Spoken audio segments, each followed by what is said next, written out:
Witam Państwa serdecznie w kolejnym odcinku programu Prawda Pieniądza w serwisie wideo think tanka postprawda.info. Dziś poruszamy temat bardzo istotny dla biznesu, przedsiębiorców, a także dla całej gospodarki Ukrainy, czyli sprawę prognoz gospodarczych dla kraju na rok 2025. Jesteśmy pierwszym serwisem, który publikuje dane na ten temat, ponieważ mieliśmy możliwość uczestniczyć w spotkaniu z Andrijem Pysznym, prezesem Narodowego Banku Ukrainy, podczas którego przedstawił on niektóre założenia na najbliższe miesiące. Jaki więc będzie produkt krajowy brutto Ukrainy? Czy kraj wytrzyma zamrożenie pomocy, między innymi z USAID? Jaki udział w podtrzymaniu gospodarki pogrążonego w wojnie kraju będzie miała Europa? Czy w Ukrainie zdrożeje chleb, mleko, warzywa i inne produkty? Jaką inflację przewiduje NBU na nadchodzący rok? O tym dziś porozmawiamy z Ewą Zakowicz, prezeską firmy Primo Collect, która na ukraińskim rynku działa już od kilkunastu lat. Dzień dobry. Dzień dobry. Ewa Zakowicz to ekspertka, proszę mnie tutaj poprawić, jeśli gdzieś popełnię błąd. Ewa Zakowicz to ekspertka, ekonomistka i matematyczka. Ta ostatnia sprawa jest dla mnie osobiście bardzo ciekawa, bo Ewa Zakowicz zajmuje się między innymi przewidywaniem przyszłości na podstawie modeli matematycznych. Dlatego dziś trochę powróżymy z tej liczbowej kuli na podstawie wypowiedzi Andrija Pysznego. I proponuję, żebyśmy zaczęli od tego, gdzie zaczyna każdy future teller, czyli od rozpoznania przeszłości, bo to w dużej mierze od niej zależy nasza przyszłość, a już na pewno ta ekonomiczna. Posłuchajmy. Національний банк скоригував Narodowy Bank skorygował prognozy dotyczące wzrostu produktu krajowego brutto w 2024 roku. Obniżyliśmy nasze prognozy i obecnie przewidujemy, że rok 2024 przyniesie wzrost PKB na poziomie 3,4%. Wcześniejsze prognozy zakładały wzrost o 4%, ale Rosja w 2024 roku starała się celowo zniszczyć naszą infrastrukturę energetyczną. To miało znaczące konsekwencje, a w pewnych momentach pojawiały się niedobory energii elektrycznej, które trzeba było pokrywać na przykład zakupami z zagranicy. і в певні моменти часу дефіцит електроенергії. Zacznijmy właśnie od tego cytatu Andrija Pysznego, szefa Narodowego Banku Ukrainy, od jego słów dotyczących korekcji produktu krajowego brutto za rok 2024. Spodziewany wzrost gospodarczy miał wynosić 4%, tak powiedział szef NBU. Prognoza została zmniejszona do 3,4% i zdaniem Andrija Pysznego duży wpływ miały na to ataki Rosji na infrastrukturę energetyczną Ukrainy i tu rodzą się dwa moje pierwsze pytania. To na początek, czyli trochę ponad 0,5% mniejszy wzrost, to w efekcie skali duży problem, dużo pieniędzy, czy wcale niekoniecznie? Co to może oznaczać dla kraju, dla mieszkańców, dla firm? No i drugie pytanie, które mi się nasuwa do głowy od razu, to z kolei prośba o wyjaśnienie tego związku przyczynowo-skutkowego dotyczącego zniszczeń infrastruktury energetycznej i PKB Ukrainy, o których wspominał Andrzej Pyszny. Według mnie to i tak jest optymistyczne, te 3,4, no bo mieliśmy na koniec roku jeszcze kilka takich niespotykanych wydarzeń, o których zaraz powiem. Trzeba też pamiętać, że Ukraina w 2022 roku zanotowała spadek PKB na poziomie minus 28%. Więc te wzrosty po 3-4%, no to tak w ogóle nie kompensują tego, co było przed wojną. Dlaczego ta energetyka tak bardzo wpływa? W tej chwili, tak ostatnie 2 miesiące mamy trochę bardziej spokojnie, ale całe lato praktycznie nie było tutaj prądu. Były dni, kiedy 10 godzin dziennie nie mieliśmy dostępu do prądu. Dla firm to jest tragedia. Nie mogą pracować pracownicy, produktywność spada. Ja próbowałam zamówić jakieś meble u stolarza, no to wyszło, że to praktycznie jest niemożliwe, no bo oni mówią, że mogą pracować 2-3 godziny dziennie. Więc te ataki, Rosja jakby osiągnęła częściowo cel, czyli spowodowała znaczny spadek PKB, a co potem przejdzie oczywiście na wyniki finansowe kraju. Za to jest jeszcze taka Druga rzecz, o której jakby pan Pyszny nie mówił, myślę, że dlatego, że to niezbyt dobrze wyglądało. W styczniu też przeprowadzono taką analizę, jak w Polsce PMI, to się nazywa tutaj indeks oczekiwań biznesowych. Poziom 50 oznacza, że firmy oczekują, że będzie stabilnie, ale nie będzie lepiej. I w styczniu ten indeks wyniósł 41. Jest to najniższy wynik od chyba ponad roku i oznacza, że firmy oczekują gwałtownej recesji. Więc pesymistycznie bardzo na to patrzą. Największy jakby widzimy spadek w przemyśle właśnie związany z tymi atakami energetycznymi i w budownictwie. To budownictwo spadło chyba do najniższego poziomu, w tej chwili ten indeks wynosi 37. Więc no, na razie to wygląda bardzo pesymistycznie. Te 3,4 z 4 no to też nie jest taki mały spadek, bo to niby 0,5%, w sensie 0,6%, ale tak naprawdę no to mówimy o spadku 15% poniżej oczekiwań. I oczywiście będzie miało to wpływ na przyszłość i na przyszłe rezultaty. No bo tutaj mówimy o takim PKB, o wzroście takim już oficjalnym, prawda? Tak, tak, to mówimy o tym, co jest notowane przez A Narodowy nieoficjalnie, Bank. nieoficjalnie coś można powiedzieć. Znaczy to w ogóle liczenie tego PKB na Ukrainie nie jest takie proste. Pamiętajmy, tutaj jest bardzo dużo gospodarki w cieniu. Według różnych analiz mamy nawet 40% gospodarki, która nie jest rejestrowana, więc jaki tak naprawdę jest ten PKB, to nie wiemy, ale na pewno to jeszcze może później powiemy. Widzimy, że ten spadek PKB, nawet już Bank Narodowy Ukrainy mówi, że PKB w pierwszym kwartale 2025 wyniesie 2%, czyli to oznacza, że ten spadek jest naprawdę drastyczny.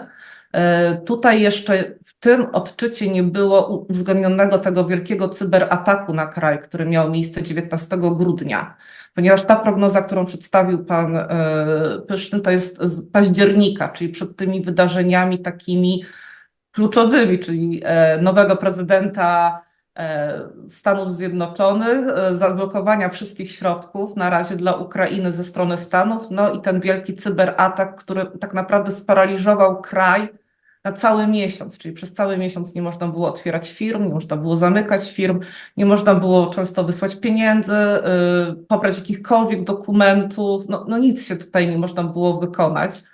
No więc to tak, te 3-4 to tak wcale nieźle wygląda, ale na pewno pierwszy kwartał 2025 będzie znacznie gorszy. A ten cyberatak, mówimy, jak rozumiem, o tym ataku na różne rejestry ukraińskie. Pisaliśmy o tym trochę w Postprawdzie, ale wydaje się, że ten temat trochę bez echa gdzieś przeszedł. Głównie czytaliśmy o zapewnieniach, że wszystko już działa i wraca do normy. Znaczy, to tego w ogóle nie rozumiem, bo rzeczywiście ja też nie mogłam znaleźć informacji w jakichś takich międzynarodowych gazetach. To był naprawdę chyba największy atak, jaki kiedykolwiek widziałam, cyberatak na rejestry państwowe. Żeby zrozumieć, do tej pory nie jesteśmy przekonani, czy te rejestry zostały poprawnie odtworzone. Dlatego, że nawet tutaj rząd prosi, żeby sprawdzić, czy nieruchomość, którą mamy, to jednak jest wpisana pod naszym nazwiskiem, a nie na przykład poprzedniego właściciela. Więc nieruchomości nie można było ani kupić, ani sprzedać. Firmy ani założyć, ani zamknąć. Nie można było zapłacić podatków, ale nie można było też, jak my się tutaj śmieliśmy, czyli podatki i śmierć są pewne, no ale nie w Ukrainie, bo w tym czasie nie można było ani aktu zgonu wykonać, ani zapłacić podatku. Więc ten atak był naprawdę druzgocący dla gospodarki. No, wiele firm, no, u mnie w firmie spadek był drastyczny, tak? My tutaj w naszej firmie wiązało się to z tym, że mamy płatności po sądzie, które przychodzą od komorników. Komornicy przez miesiąc w ogóle nie działali, nie mogli przekazywać środków, nie działały rejestry długów, rejestry zobowiązań, rejestry kredytowe. No więc to rzeczywiście przeszło bez echa i to też mnie bardzo dziwi, dlaczego to tak nikt o tym nie opowiedział. Tym bardziej, że to według mnie jest dobra historia też dla innych krajów. jak taki atak no, ze strony Rosji cybernetyczny może zablokować w ogóle działalność kraju na miesiąc. Tu nie mówimy o tygodniu, to był pełen miesiąc bez żadnych praktycznie dostępu do usług państwowych. I taki miesiąc mógł mieć wpływ na wysokość PKB? No oczywiście, że tak, no bo jak nie możemy otwierać firm, jak nie możemy dostawać pieniędzy, jak nie możemy, no nawet budownictwo weźmy, no co z tego, że budujemy, jak nie możemy tego sprzedać, bo żadne rejestry nie działają. I jak mówię, do tej pory nie jesteśmy przekonani, czy te wszystkie dane zostały odtworzone prawidłowo.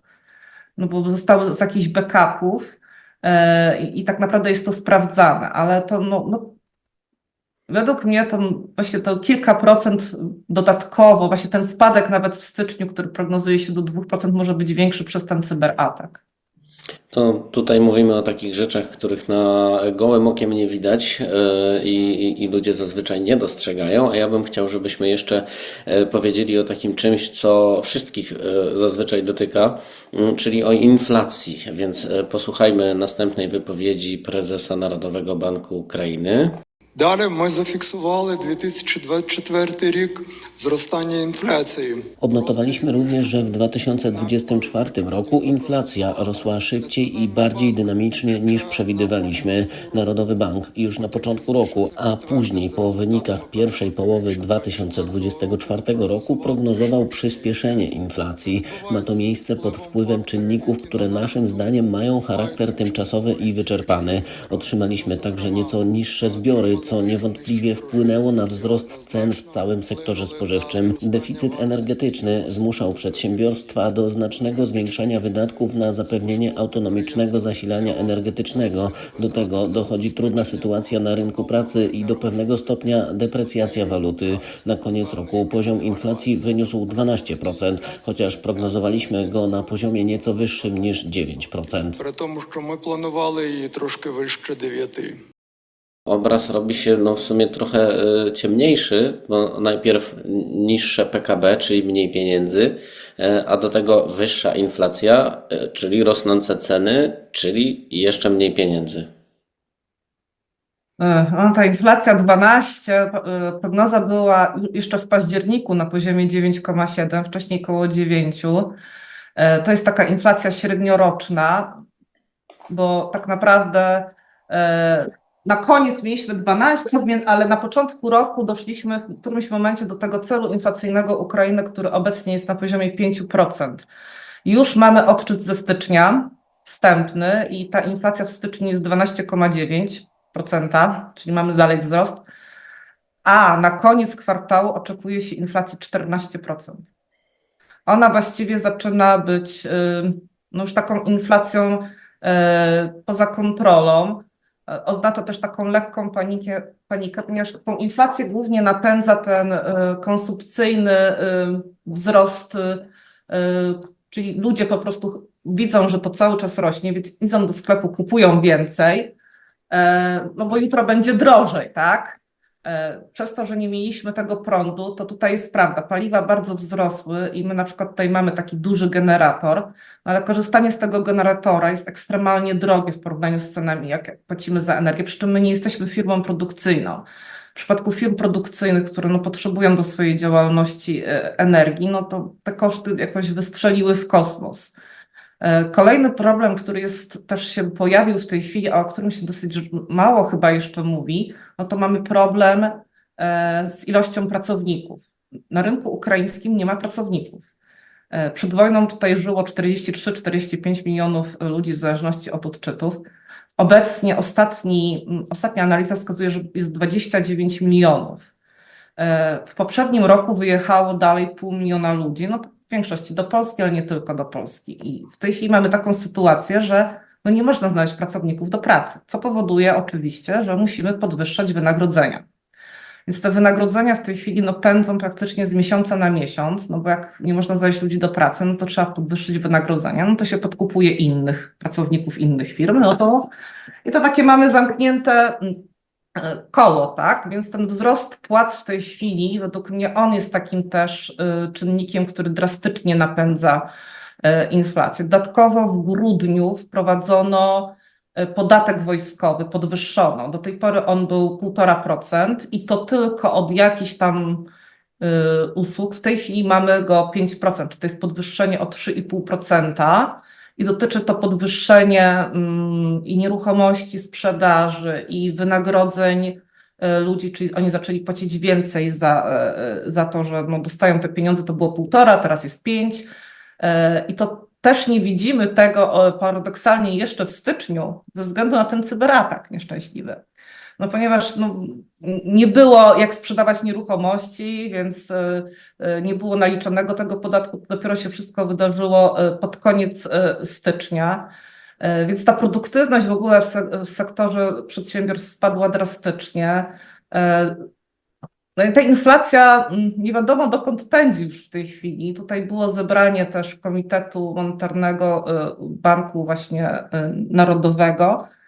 Oni podwyższyli to oczekiwanie z 14, czy tą stopę główną z 14 do 14,5, ale już były głosy, że to powinno być przynajmniej 15, dlatego że ludzie po prostu nie chcą w ogóle trzymać pieniędzy w grywnie. W tej chwili to tak działa, że pracownik dostaje wypłatę, idzie do kantoru i kupuje za to dolara, co oczywiście powoduje, że no, nikt nie chce kupować tych grywien, więc to jeszcze nakręca to, że ten dolar nam rośnie i prognoza generalnie, on na koniec roku był 42 grywny za dolar, to w tej chwili już mamy prognozę gdzieś na około 45. A ponieważ Ukraina ma bardzo duży deficyt, bo mało produkuje i eksportuje, a dużo importuje, no to ten dolar jeszcze będzie dodatkowo wpływał na tą inflację, więc no, zobaczymy, co z tego wyniknie, ale no pierwszy kwartał 14 jest całkiem realny, o ile nie więcej. No, wydawałoby się, że to, że rezerwy walutowe rosną, to dobry znak. Przynajmniej o tym przekonywał Andrzej Pyszny, więc posłuchajmy, co jeszcze mówił prezes Narodowego Banku Ukrainy. Гарна новина полягає в тому, що Dobrą wiadomością jest to, że zakończyliśmy rok z rekordowymi poziomami rezerw złota i waluty, które wynoszą prawie 44 miliardy dolarów. Ponadto poziom międzynarodowego wsparcia był wyższy niż prognozowaliśmy, osiągając prawie 42 miliardy dolarów. Pozostaliśmy również w programie Międzynarodowego Funduszu Walutowego. Na koniec 2024 roku Ukraina pomyślnie przeszła przez 6 przeglądów programu z MFW. Pod koniec grudnia Rada Dyrektorów zatwierdziła ostatni przegląd, co oznacza, że spełniliśmy wszystkie zobowiązania. Międzynarodowy Fundusz Walutowy to potwierdził, a my wyznaczyliśmy plan działania na kolejny okres. Przed nami 7. przegląd. Jeszcze nigdy nie dotarliśmy tak daleko. ми сформували порядок денний на наступний період. Rezerwy złota na wyjątkowo wysokim poziomie, jak mówi Andrzej Pyszny, dobre oceny z Międzynarodowego Funduszu Walutowego i w drodze kolejne programy pomocowe dla kraju.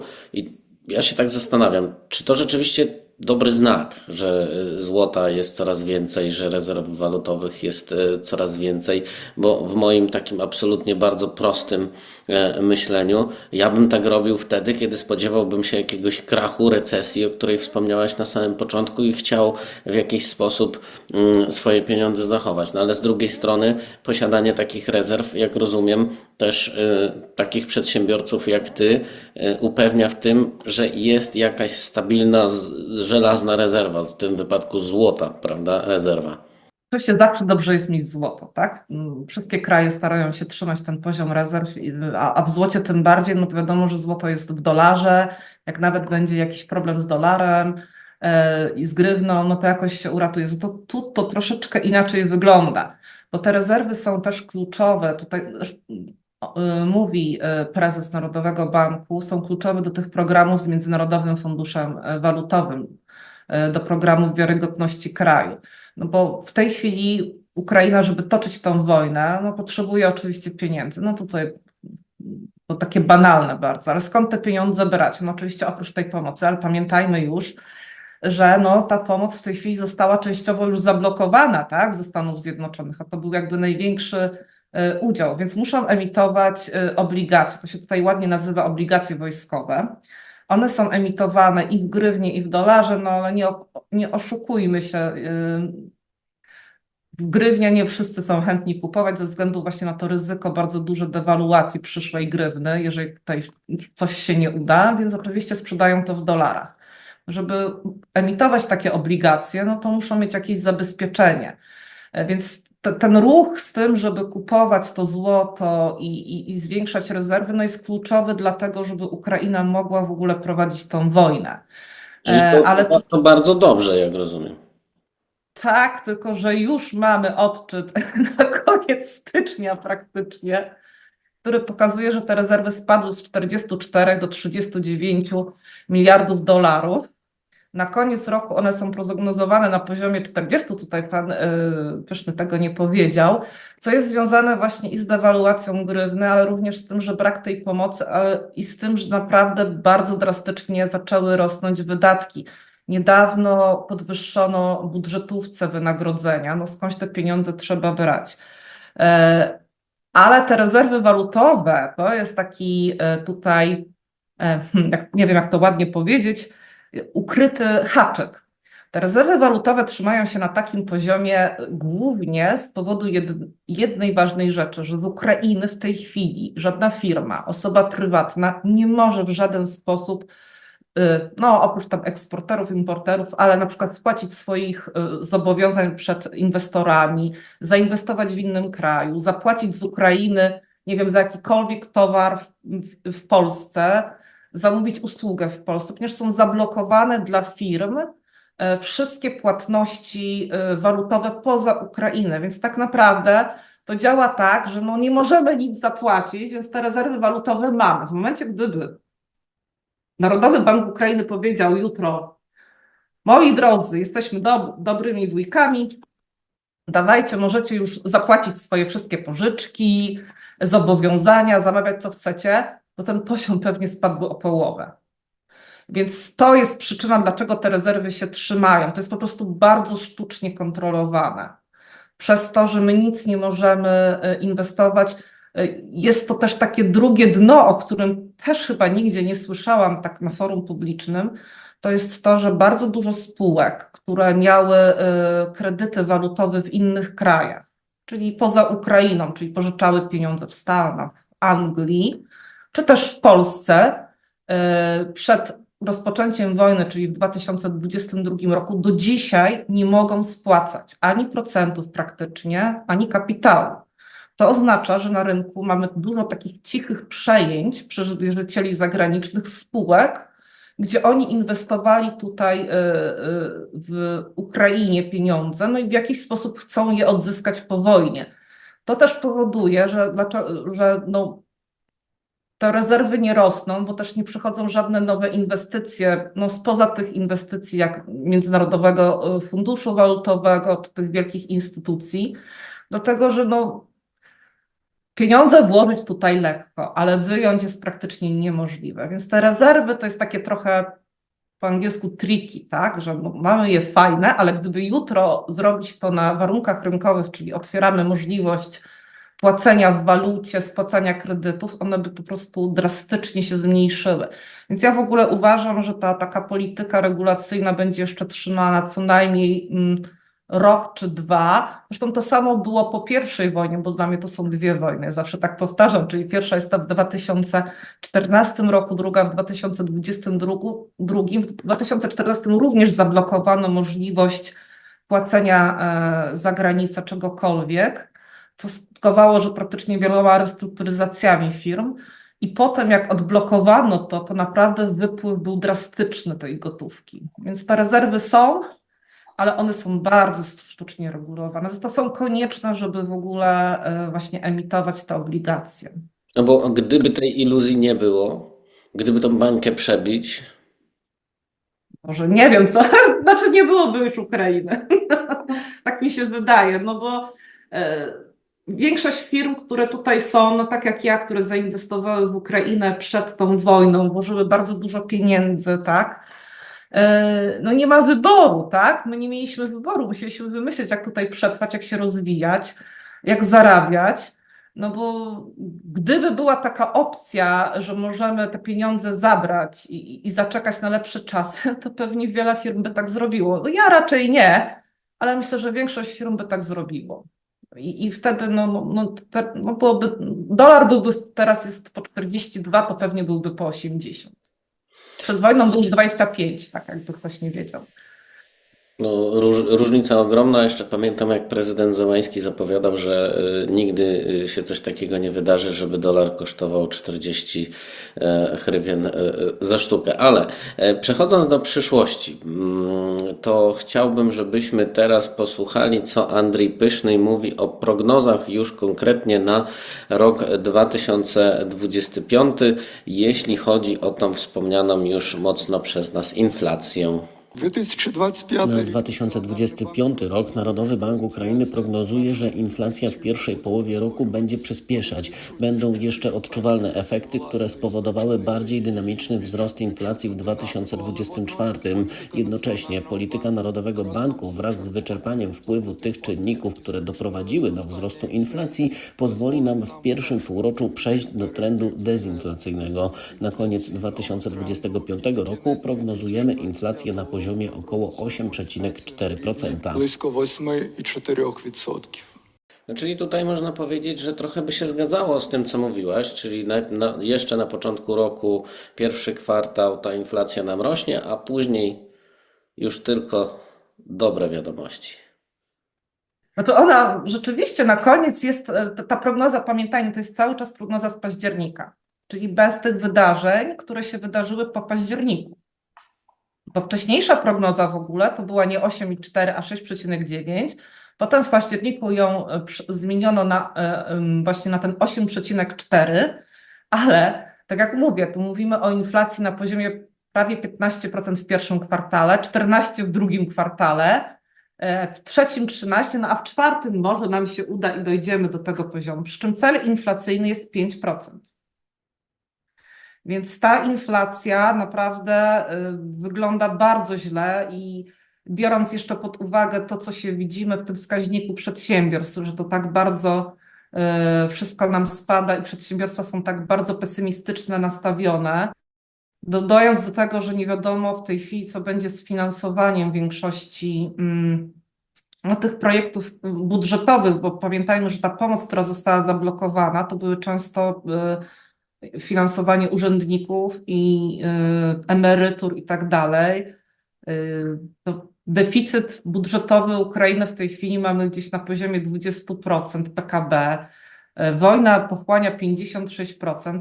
No ja to nie jestem jakąś taką, znaczy ja się boję tej inflacji, nie będę ukrywać, bo po prostu widzę, co się tutaj dzieje w sklepach zwykłych, tak? No idzie się do sklepu, to ceny są wyższe w tej chwili niż w Polsce, bo wszyscy w jakiś sobie sposób próbują zrekompensować tą sytuację.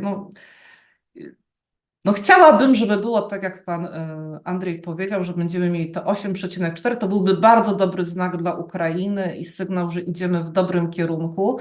Za to na pewno to się nie obędzie bez podwyższenia stóp procentowych, które są w tej chwili na poziomie 14,5.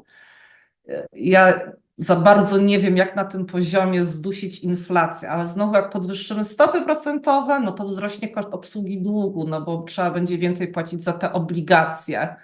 No i inwestycje wtedy, no przy poziomie takim, jak teraz mamy tej 14,5 tej stopy, ale to jest taka trochę taka stopa delikatna, bo zaraz mieliśmy taki moment, że było 25, no to jeżeli jakikolwiek inwestor zagraniczny chciałby inwestować w Ukrainie, zakładając pieniądze swoje, żeby mieć fajną stopę zwrotu, no to będzie oczekiwał stopy wzrostu na poziomie 50% w ciągu roku. Dlatego, że częściowo mamy inflację, mam 14,5%, 16% dają nam obligacje, no to po co ryzykować poniżej 16%? Żaden normalny człowiek nie będzie ryzykował, jak może mieć za 16 siedząc w domu procent. A dochodzi nam do tego ten kurs dolara, który no, nawet sam Bank Narodowy prognozuje na 45, a on może być nawet około 50, więc trzeba to ryzyko również uwzględnić. Więc to tak, oby to poszło w dobrym kierunku. Ja za to też powiem, że według mnie Narodowy Bank Ukrainy to jest jedna z takich instytucji ukraińskich, która jest bardzo dobrze zarządzana. Rzeczywiście oni robią bardzo rozsądne kroki, tam jest świetny management Więc ja trochę w nich wierzę, że oni sobie jakoś z tym poradzą, bo nawet w czasie wojny prowadzić kraj w tak ciężkich warunkach i jednak z jakimiś sukcesami, no bo jednak ta inflacja mogłaby być 50-60%, tak?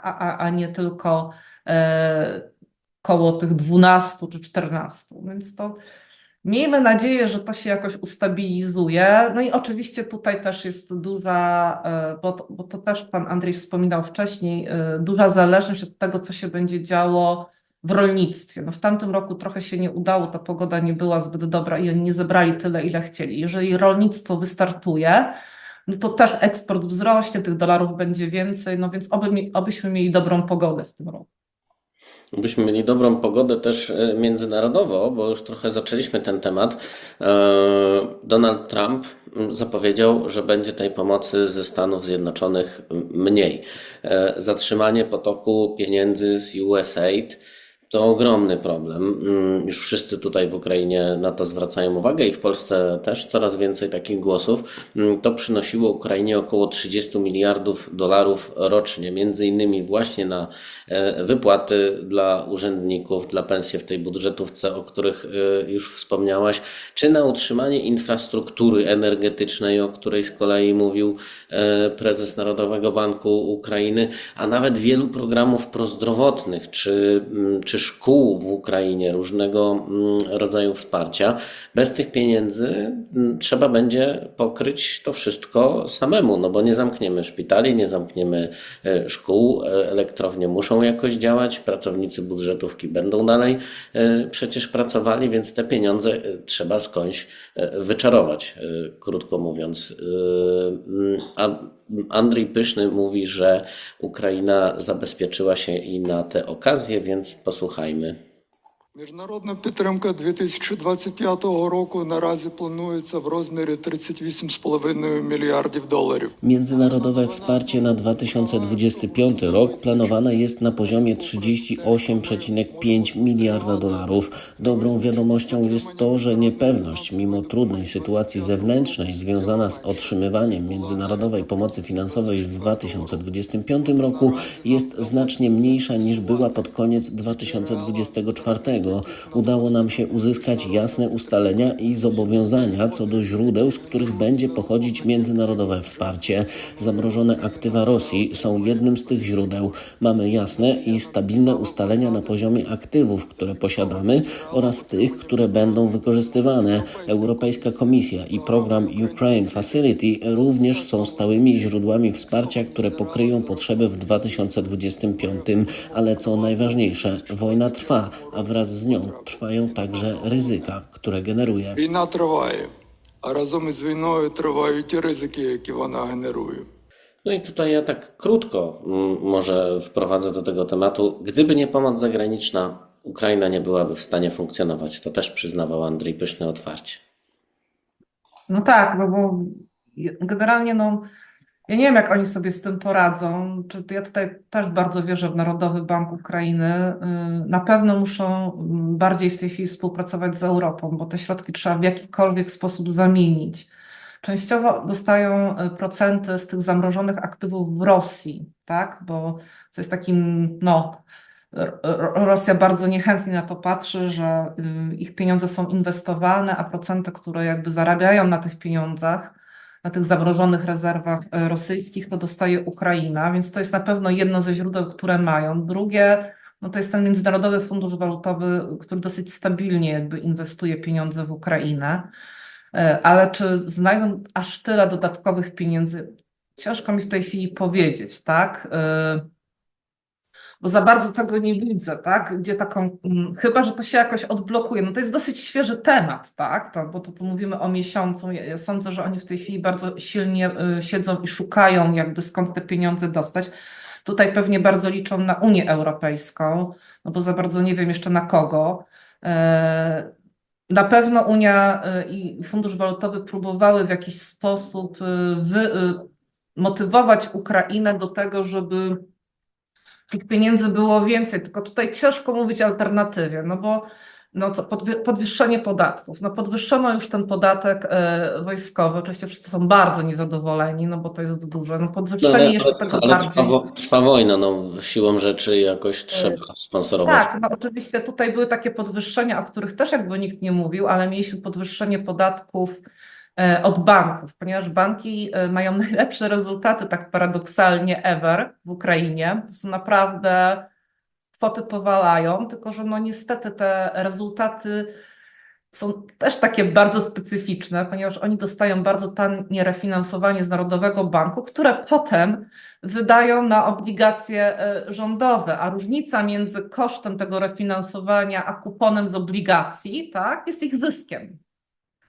Więc te zyski urosły do jakichś absurdalnych rozmiarów, przy czym banki, mając tak pewne źródło dochodu, nie chcą inwestować w biznes, udzielać kredytów dla bardziej ryzykownych gałęzi, no bo rolnictwo to jest takie bezpieczne, mamy tą ziemię, tej ziemi, nawet jak tam walnie bomba, to ją wygrzebiemy, będziemy pracować dalej. Ale w przypadku jakichś przemysłowych fabryk, to banki niechętnie w tej chwili cokolwiek chcą robić. Dlatego zdecydowano na ten podatek 50%. To był straszny tutaj jęk i ten. Podwyższono również podatki od firm finansowych do 25%, więc jakieś podwyższenie podatków nastąpiło, tak? No te banki naprawdę to jest bardzo duży zastrzyk gotówki, więc może Andrzej mówił właśnie o tym, że nie umieli znaleźć pieniędzy, to znaleźli po prostu w bankach i w firmach. Więc to z tymi podatkami to trochę coś tam znaleźli. No jeżeli to by się nie udało wszystko, no to alternatywa jest taka jak zawsze, tak? Czyli drukowanie pieniędzy i większe zadłużenie. No to byłby dramat, tak? To myśmy już to widzieli w 2014 roku, w 2008 roku. Wywołało to naprawdę wielką hiperinflację. Nie wiem, jakby się wtedy z tego wszystkiego Ukraina pozbierała, no bo to już jest kolejny kryzys w ciągu 20 lat. No dla kraju to jest jednak już za dużo, więc mam nadzieję, że te środki się znajdą i mam nadzieję, że nie będą oparte tylko na podwyższaniu podatków. Tutaj jakby wszyscy też podnoszą ten argument, że jednak to podwyższanie podatków w Ukrainie to jest tak dziwnie działa, że automatycznie coraz więcej gospodarki idzie w tą szarą strefę. Ta szara strefa w Ukrainie jest bardzo duża, to różnie się ocenia, ale około 40% pracowników, no część pieniędzy dostaje po prostu w kopertach, tak? Czyli jest jakaś tam minimalna, oficjalna na umowie o pracę, a cała reszta jest po prostu w kopertach wypłacana. I no, ta walka na razie nie przynosi rezultatów wielkich. Teraz chyba w związku z tą całą sytuacją Narodowy Bank trochę przyspieszył. Są w tej chwili ograniczenia, ponieważ do tej pory można było sobie przelewać pieniądze z osoby na osobę prywatną, w ogóle bez żadnych ograniczeń, nikogo to nie interesowało, to nawet miliony, więc to działało tak, że były przelewane, te pieniądze były potem wypłacane w gotówce i płacone pracownikom, bo tutaj można korzystać z takiej struktury, to się nazywa, no takiej małej działalności gospodarczej, gdzie podatek wynosił 5%, a na umowie o pracę trzeba 37% gdzieś zapłacić, więc wiadomo, że omijano to w ten sposób. To teraz dopiero chyba teraz się zaczęto za to brać. Więc możliwe, że to trochę ograniczy tą szarą strefę. No ale to kiedy zobaczymy te rezultaty? No na pewno nie wcześniej niż za pół roku. To na pewno to jest wielkie wyzwanie dla Narodowego Banku, znalezienie źródła finansowania tych wydatków budżetowych, no i zdrowotnych, bo większość, no tutaj nawet mieliśmy już sytuację, że ludzie, którzy pracowali w firmach, którym właśnie płacono z tych funduszy, zostali wszyscy zwolnieni dosłownie tydzień temu. Po prostu całe firmy zostały pozamykane ze względu na to, że zamknięto te środki.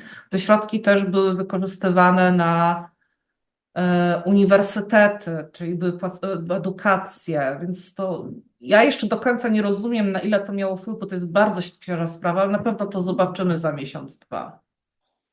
I trochę pewnie nie wiadomo, co dalej, i trudno z tej złotej kuli cokolwiek wróżyć, i to też przyznaje Andrzej Pyszny.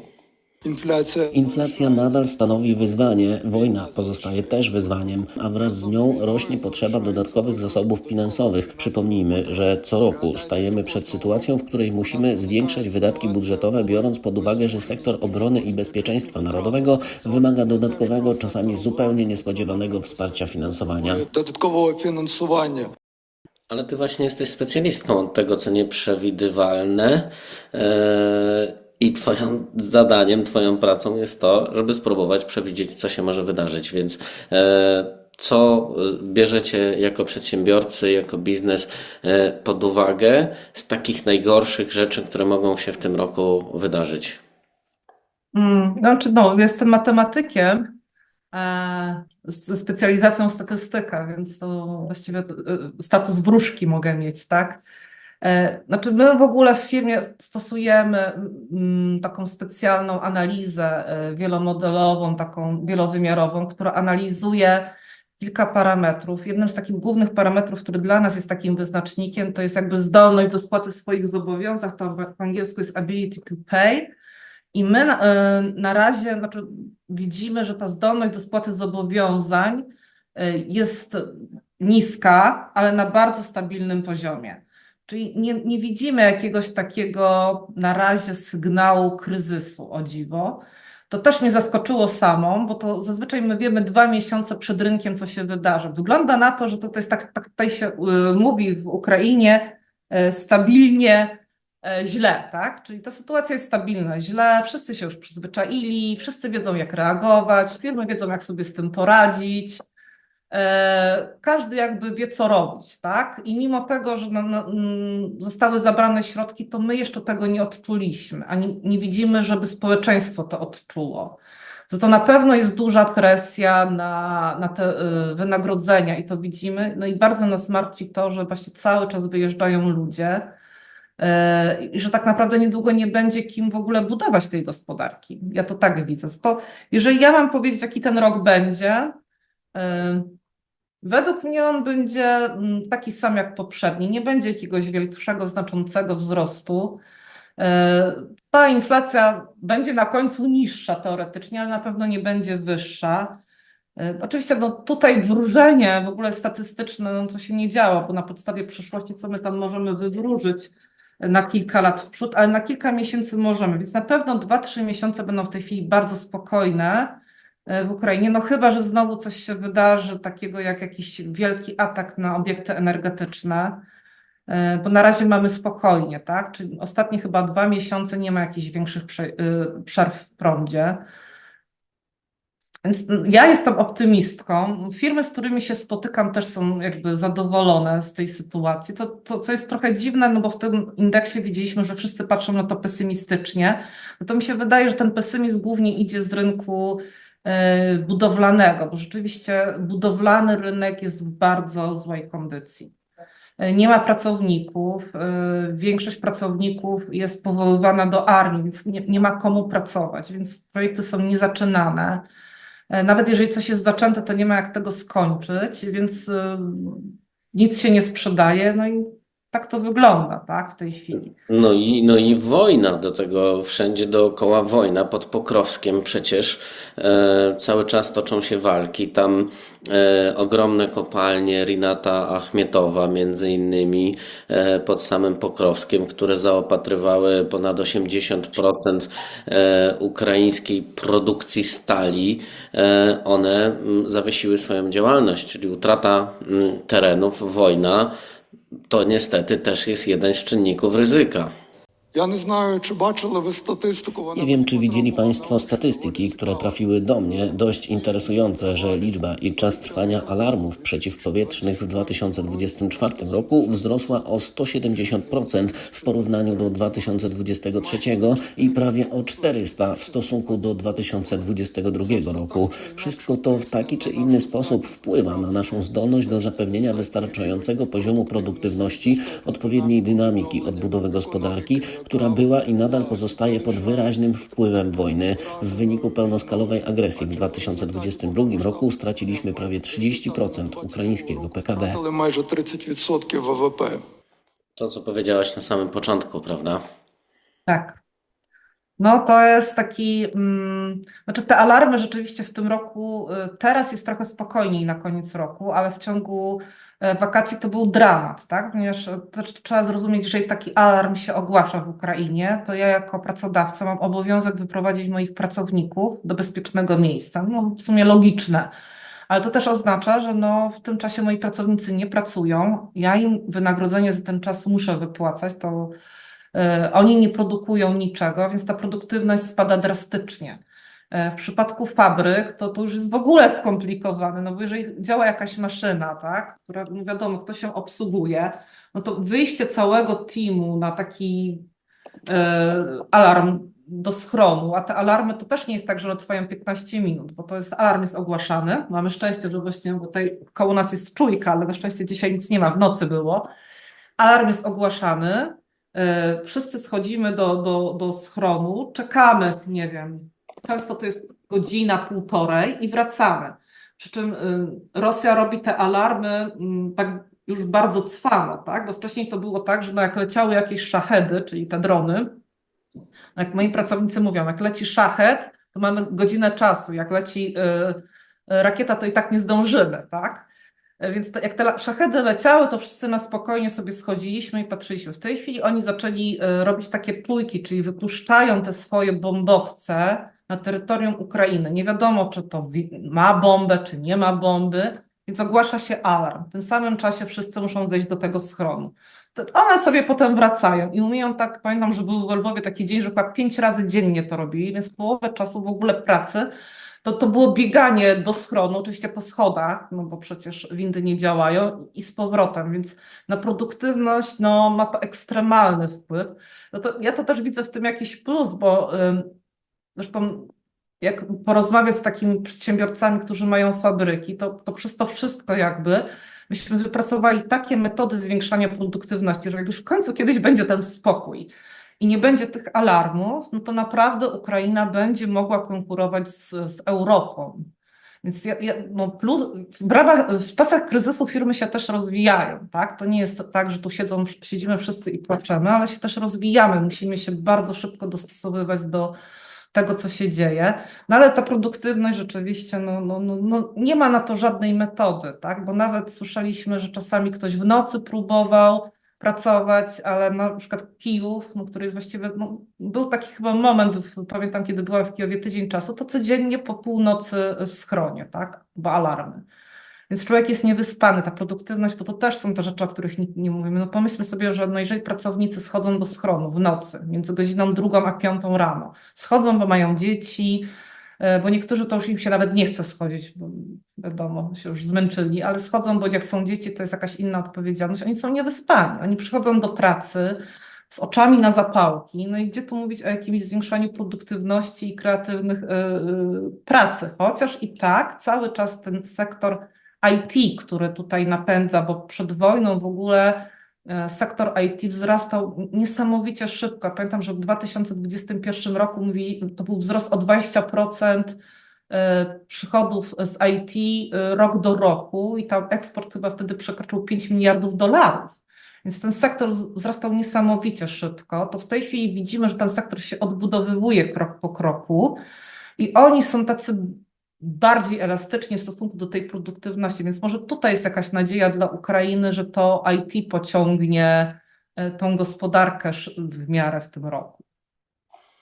Będziemy się na pewno przyglądali temu, co dzieje się nie tylko na froncie, ale także co dzieje się w biznesie, w sektorze przedsiębiorców, no i na wydarzenia światowe, polityczne, bo już chyba mamy pełną świadomość tego, że to decyzje w gabinetach polityków światowych wpływają na przyszłość i na teraźniejszość Ukraińców, a niekoniecznie już karabiny i czołgi walczące na wschodzie. Dlatego jeszcze będziemy spotykali się z Ewą Zakowicz, ekspertką, ekonomistką, specjalistką od oceny ryzyka i biznesowych modeli matematycznych, szefową firmy Primo Collect. Bardzo dziękuję za dzisiejszą rozmowę. Dziękuję również. Do zobaczenia.